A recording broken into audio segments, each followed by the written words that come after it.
আপনারা দেখতে পাচ্ছেন যে আওয়ামী লীগের কে নিষিদ্ধ করার জন্য এখন রাজপথে রাত দিন 24 ঘন্টা। আর অলরেডি আজকে চট্টগ্রামও বোধহয় বিশাল প্রোগ্রাম শুরু হবে একটা মঞ্চের মাধ্যমে। ওয়ালাইকুম রাহমাতুল্লাহি ওয়া বারাকাতুহু।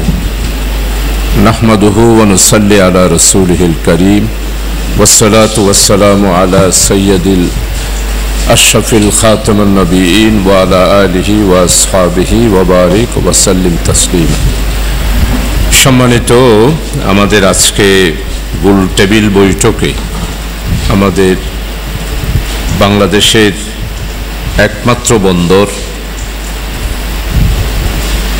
আয়ের সিংহভাগ যেখান থেকে আসে, চট্টগ্রাম পোর্টের বিরাজমান পরিস্থিতির উপরে আজকের গোল টেবিল বৈঠকের উপস্থিত বাংলাদেশ জামায়াতে ইসলামীর সম্মানিত নেতৃবৃন্দ, সম্মানিত শ্রমিক কল্যাণ ফেডারেশনের নেতৃবৃন্দ, ইসলামী শ্রমিক সংঘের নেতৃবৃন্দ এবং আমাদের অতিথিবৃন্দ, আমি আল্লাহ তাআলার শুকরিয়া আদায় করছি বিরাজমান এই পরিস্থিতিতে আমাদের বাংলাদেশে বর্তমান এই সমস্যার সমাধানের জন্য আমাদের উপদেষ্টা মহোদয়দের পক্ষ থেকে যে উদ্যোগ, সেই উদ্যোগের ব্যাপারে অ্যানালাইসিস করার জন্যই আজকে আমাদের এই বৈঠক।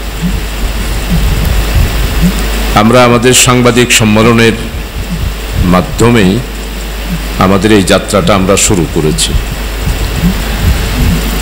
আমাদের সাংবাদিক সম্মেলনের পরেই র্যাডিসন ব্লুতে একটা বন্দর সম্পর্কিত চিন্তাভাবনার উপরে আমাদের মাননীয় উপদেষ্টা মহোদয়ের অর্থনৈতিক নির্বাহী পরিচালক শাকিকুল ইসলাম, যাকে আপনারা সবাই চেনেন, প্রেস সচিব, এরপরে বন্দরের চেয়ারম্যান আর 174 জনের মতো বন্দরের সাথে সংশ্লিষ্ট যারা আছেন তাদের সবাইকে নিয়ে একটা উন্মুক্ত আলোচনা হয়েছে। ওই আলোচনার পরে অর্থনৈতিক নির্বাহী কর্মকর্তার সাথে বাংলাদেশ ইসলামিক শ্রমিক সংঘ এবং ফেডারেশনের একটা বৈঠক সার্কিট হাউসে হয়েছে। পরবর্তী পর্যায়ে 4টা থেকে 5টা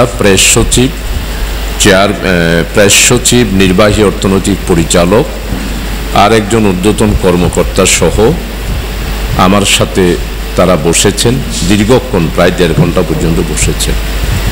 আমার সাংবাদিক সম্মেলনের টোটাল পেপার সহ নিয়ে, ওনাদেরও পেপার যা ছিল সেটা নিয়ে।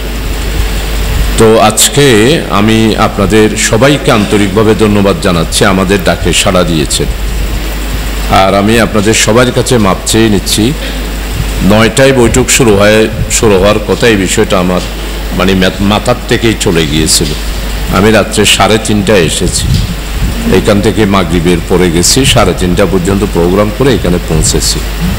আমি আসলে ওই ফজর থেকে মনে করতেছি 11টার থেকে একটা আমাদের গোল টেবিল বৈঠক হবে, এইটাই মোটামুটি ধারণা করে রেখেছি। তো আলহামদুলিল্লাহ আপনারা রিমাইন্ডার দিয়েছেন, এরপরে টেলিফোনও করেছেন। আমি আসলে কলগুলো ধরতে পারি নাই, আসলে এত প্রেশারের মধ্যে বলা যাচ্ছে না। তো এই জন্য আধা ঘন্টা যে আমি লেট করলাম, এই জন্য আমি আন্তরিকভাবে আপনাদের সবার কাছে দুঃখ প্রকাশ করছি। আমি আসলে এটা আমার অনিচ্ছাকৃতভাবে এই লেটটা হয়ে গেল। তো আপনাদেরকে নিয়ে আজকে বসেছি, এটা আসলে অত্যন্ত গুরুত্বপূর্ণ। আমার কিছু কথা আছে ওনাদের পক্ষ থেকে, সেটাও আপনাদের কাছে আমরা অ্যানালাইসিস করব। আর লুৎফুল ভাইয়ের সাথে আমাদের নির্বাহী পরিচালকের যেই কথাবার্তাগুলো হয়েছে, সেখানে সাংবাদিকরাও ছিলেন, তো সেখানে শফিউল আলম ভাইও ছিলেন। তারপরে ওনাদের সাথে কি কথাবার্তা হয়েছে সেগুলো আজকে আলোচনা হবে। তো আমরা আজকে গোল টেবিল বৈঠক করার পিছনে একটি মাত্র কারণ, সেটা হলো যে আমরা কোনো অবস্থায় বন্দরকে নিয়ে আমরা কোনো রাজনীতি করব না। এটা হলো আমাদের জামায়াত ইসলামের সেন্ট্রাল পলিসি। আমরা কোনো পলিটিক্স করব না, রাজনীতি করব না। আমরা দেশের স্বার্থে, জাতির স্বার্থে এবং আমাদের বন্দরের সাথে রিলেটেড আমাদের নেতৃবৃন্দ, কর্মকর্তাবৃন্দ, শ্রমিকবৃন্দ এদের স্বার্থ রক্ষা করার জন্য আমাদের জামাতের পক্ষ থেকে যতটুকু ডায়লগ করা দরকার, আলাপ আলোচনা করা দরকার, আমরা সেই নীতির ভিত্তিতে অগ্রসর হব। এই দুইটা বিষয়। আর 3 নম্বরে যেটা, সেটা হলো যে আমাদের আগামী দিনের যেই চ্যালেঞ্জ, এটা আপনারা সবাই বুঝতে পাচ্ছেন। এই চ্যালেঞ্জটা কিন্তু অসম্ভব কঠিন একটা চ্যালেঞ্জ। সেটা হলো যে ইকোনমিক্যাল চ্যালেঞ্জ, অর্থনৈতিক চ্যালেঞ্জ। আমাদের মাথাপিছু ইনকাম, রিজার্ভ, রেমিটেন্স, এক্সপোর্ট, এরপরে হচ্ছে বিশ্বের অন্যান্য বন্দরের সাথে আমাদের চট্টগ্রাম বন্দরের পজিশনটা কদ্দূর। যেমন আমরা রাজনীতি করলেও আপনাদেরকে এক বাক্যে স্বীকার করে নেব, আমাদের যেইভাবে করে বন্দর সম্পর্কে আমরা আমাদের লেখাপড়া থাকা দরকার ছিল, আমরা ততটুকু অভিজ্ঞতা অর্জন করতে পারি না। তো এখন আলহামদুলিল্লাহ আমরা চেষ্টা করতেছি।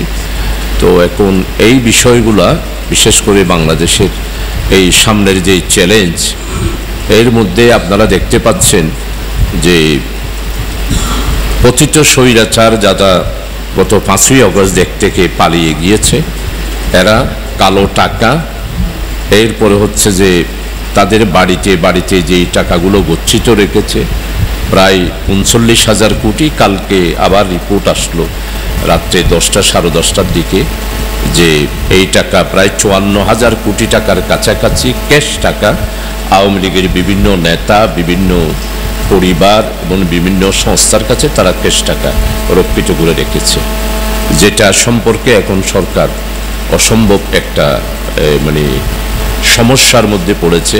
বাংলাদেশ ব্যাংক, এরপরে হলো আমাদের অর্থনৈতিক উপদেষ্টা, এরপরে হচ্ছে যে আমাদের সর্বোপরি যারা দেশ পরিচালনা করছেন ওনারা এই বিষয়গুলো নিয়ে, এরপরে সামনে আসতেছে আমাদের বাজেট, এরপরে হচ্ছে যে এখন অলরেডি বাংলাদেশে ইনভেস্টমেন্ট সামিট যেটা করলেন, ওই সামিটের পরে প্রায় 82টা দেশ, 82টা দেশ অলরেডি আমাদের দেশে, বিশেষ করে নেদারল্যান্ড থেকে শুরু করে, হল্যান্ড থেকে শুরু করে, চায়না থেকে শুরু করে ইনভেস্টমেন্টের ব্যাপারে বিভিন্ন সেক্টরে মোটামুটিভাবে এখন তারা অপেক্ষা করছে। তো আগামী বাজেটকে সামনে রেখে বেকারত্বের এই চ্যালেঞ্জটা, বিশেষ করে আমাদের দেশে কর্মক্ষম বিষয় যেটা আছে সেটাকে আমরা কিভাবে মোকাবেলা করব সেটার চ্যালেঞ্জ। এর মধ্যেই আবার পতিত স্বৈরাচারেরা বিভিন্নভাবে ষড়যন্ত্র করছে, যার পরিপ্রেক্ষিতে আপনারা দেখতে পাচ্ছেন যে আওয়ামী লীগকে নিষিদ্ধ করার জন্য এখন রাজপথে রাত দিন 24 ঘন্টা। আর অলরেডি আজকে চট্টগ্রামেও বোধহয় বিশাল প্রোগ্রাম শুরু হবে একটা মঞ্চের মাধ্যমে। তো আওয়ামী লীগের নিষিদ্ধ, রাজনীতি নিষিদ্ধ, পার্টি নিষিদ্ধ, এবং একটু পরিপ্রেক্ষিতে আজকে পেপারে আপনারা দেখেছেন বিভিন্ন জনের অভিমত যে আওয়ামী লীগ তো নিষিদ্ধ হয়ে গেছে 5ই আগস্ট। তো এই যে একটা বিশাল মানে আওয়ামী লীগ নয়, ভারতের সাথেই বাংলাদেশের একটা স্নায়ু যুদ্ধ শুরু হয়ে গেছে। এই স্নায়ু যুদ্ধের মধ্যে আপনারা যারা আছেন অত্যন্ত অভিজ্ঞ, দীর্ঘদিন ধরে বন্দরে আছেন, আর আমাদের সাংবাদিক সম্মেলনটা আপনাদের সবার কাছে নিশ্চয়ই লুৎফুল ভাই আপনাদের কাছে পৌঁছেছেন, তালেব ভাই আছেন, উনিও পৌঁছেন, উনি অত্যন্ত অভিজ্ঞ। আর আল্লাহর মেহেরবানি আপনারা যে এখানে বিশেষ করে শাহজাহান ভাই এখানে আছেন, তো আপনাদের একটা মতামত নেওয়ার জন্যই আমরা আজকের এই গোল টেবিল বৈঠকের আয়োজন করেছি। এর পরবর্তী পর্যায়ে আমাকে একটা দাবি দিয়েছে পলিটিক্যাল পার্টি হিসাবে বিএনপি, তো ওনারাও আমাদের সাথে একটা গোল টেবিল বৈঠক করে আমরা একমতের ভিত্তিতে, অর্থাৎ বিএনপি জামাত আমরা একমতের ভিত্তিতে সরকারের বর্তমান যেই পলিসি, এই পলিসির ব্যাপারে আমরা একমতের ভিত্তিতে, তবে আমার যা মনে হচ্ছে আমরা জামাত কিন্তু দেশকে প্রথম অগ্রাধিকার দেবে, 1 নম্বর প্রথম দেশ। এর পরবর্তী পর্যায়ে আমাদের জনশক্তি, আমাদের পোর্ট, এটার সুনাম গুডউইল রক্ষা করার জন্য যা করা দরকার আমরা জামাত করব। এই জন্য আপনাদের থেকে প্রয়োজনীয় পরামর্শ নেওয়ার জন্যই আজকে আপনাদেরকে কষ্ট দিয়েছি। আপনারা হাজির হয়েছেন, নেতৃবৃন্দরাও সবাই এসেছেন, আর বিশেষ করে সাংবাদিক, ইলেকট্রনিক মিডিয়া এবং সাংবাদিক আপনারাও কষ্ট স্বীকার করে 9টা বাজে এসেছেন। আমি আমাদের বাংলাদেশ জামায়াত ইসলামী চট্টগ্রাম মহানগরীর পক্ষ থেকে আর আমাদের শ্রমিক কল্যাণ ফেডারেশন আমরা যৌথভাবে আজকে বৈঠক করছি।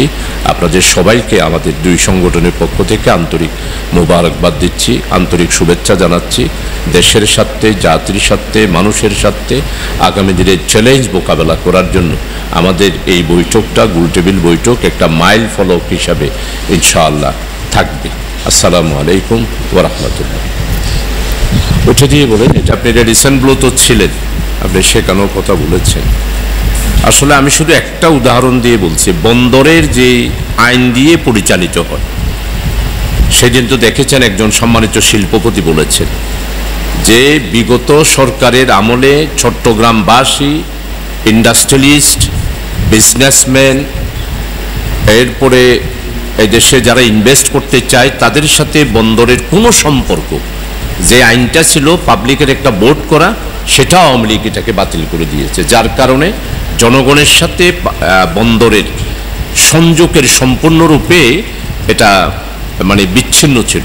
তাহলে এখন বুঝতে পারেন বন্দরটাকে কিভাবে লুটপাট করেছে এবং বন্দরটা কত পিছিয়ে পড়া একটা বন্দর হয়েছে গত 18 বছরে। সেটা আপনারা শুধু আমাদের শিপ, বিশেষ করে ইম্পোর্টের আমাদের ড্যামারেজ থেকে শুরু করে, এরপরে ভাড়া থেকে শুরু করে ইন্টারন্যাশনালি বন্দর যেগুলো আছে সেগুলোর সাথে আমাদের তুলনা, এটা তো একটা নৈরাজ্যের মতো হয়ে গিয়েছে। এই জন্যে এখন নতুনভাবে এই বন্দরকে সাজানোর জন্যেই আমরাও সহযোগিতা করতে চাই। সরকারের উদ্যোগ যেটা রয়েছে সেটাতে কোনো ত্রুটি বিচ্যুতি থাকলে সেটাও আমরা তাদের কাছে পরামর্শ দেওয়ার জন্যই আজকের বৈঠক বৈঠকটা।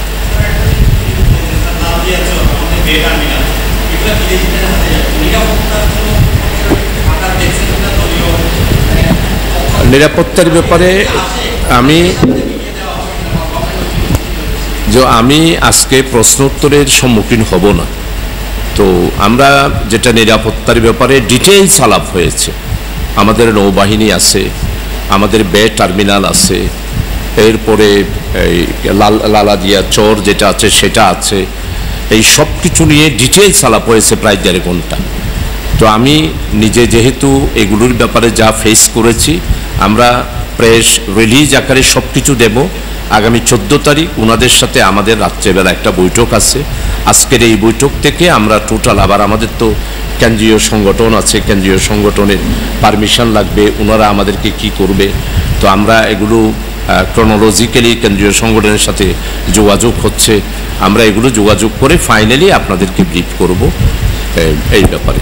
আর কিন্তু এখন বিশাল বাংলাদেশের চট্টগ্রাম বন্দরের যে বিশাল সুযোগ এসেছে, সেই সুযোগটা কাজানোর জন্য আপনাদের সবার আন্তরিক সহযোগিতা, বিশেষ করে আপনারা ইলেকট্রনিক মিডিয়াতে যারা রয়েছেন তারাও করবেন, প্রিন্টিং মিডিয়ার যারা আছেন তারাও করবেন। আর আমরা সংশ্লিষ্ট বন্দরের সাথে চট্টগ্রামের আমরা যারা অতীতে যারা কাজ করেছেন তারাও আছেন, বর্তমানে আমরা যারা সেইকার বাংলাদেশের বর্তমানে অর্থনৈতিক চ্যালেঞ্জের মোকাবেলায় আমরা যারা সহযোগিতা করতে চাই রাজনৈতিক দল হিসাবে, ওনারা সম্মিলিতভাবে আগামী দিনে ইনশাআল্লাহ পথ চলার পথটা আমরা একসাথে করব, এটাই চিন্তা করতেছি। ধন্যবাদ। আলহামদুলিল্লাহ।